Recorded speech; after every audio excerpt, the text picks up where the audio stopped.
सोमवार राति लक्ष्मीपुर थाना रेलवे रास्तार दुर्घटना घटी। दुई बाइक मुहांमुही धक्का हेबा फल जड़े गुरुतर होता बेले आउ जनकर मृत्यु होईछि। मृतक जनक ओडियापिंठ पंचायत केन्दुआड़ा ग्रामर गुप्त कुलेसिका।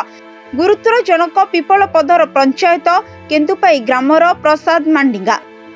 दुई जन को गुरुतर अवस्था शहीद लक्ष्मण नायक मेडिकल में भर्ती करा किंतु सेठारे जनकर मृत्यु होईछि।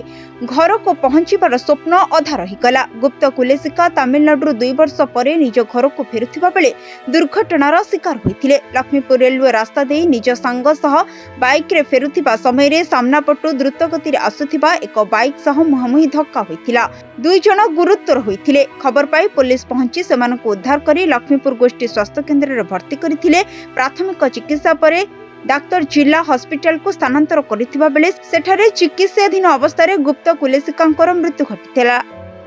एने पुलिस एक मामला रुजु करी दुईटी बाइक को जब्त करथिबा सूचना मिलिछि।